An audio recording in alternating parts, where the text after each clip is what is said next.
लोग सुन रहे हैं डिंडोरी म्यूजिक राज बाबू की धमाकेदार प्रस्तुति।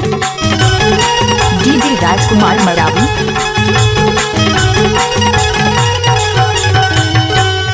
गेहूं के बाली ला सुआ कर के लगे वैसे पकड़ के ले झूठोला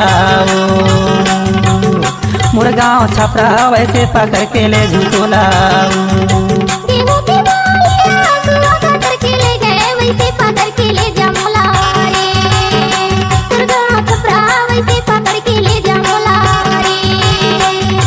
वैसे पकड़ के ले झूठोला वैसे पकड़ के ले झूठोला वैसे पकड़ के ले झूठोला गेहूं की बाली ला सुआ कर के ले गए वैसे पकड़ के ले जामोला रे दुर्गा छपरा वैसे पकड़ के ले जामोला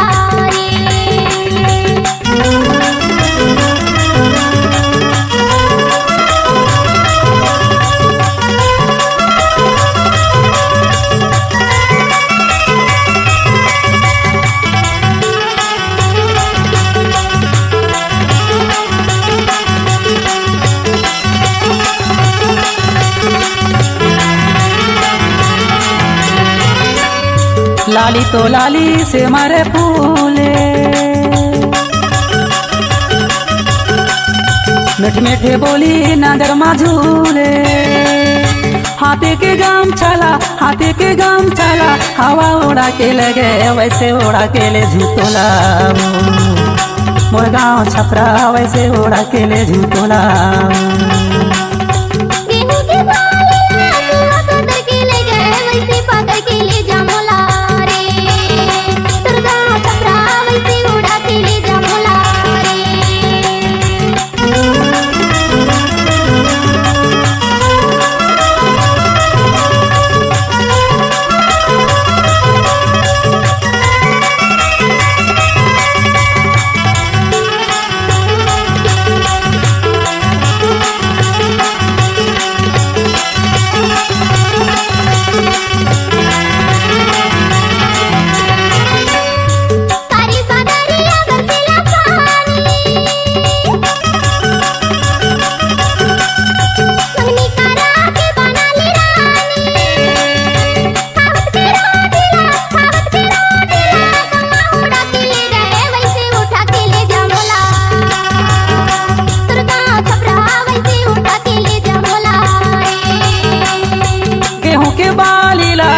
कर के लगे वैसे ले जाऊं रानी तोला मुर्गांव छपरा वैसे ले जाऊं रानी तोला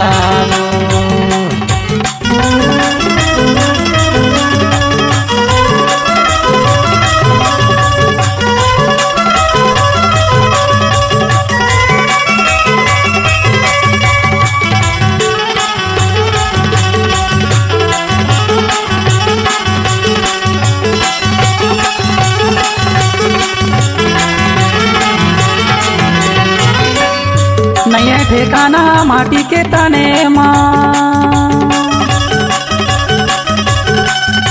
जिंदगी बिताबो मजा के संगे माँ कर्मा दादारियाला मन भर के गाबो रानी करमाने चाकेले झूठोला मुर्गांव छपरा करमाना चाकेले झूठोला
कतर के लगे वैसे ले जाऊं रानी तुलाओ।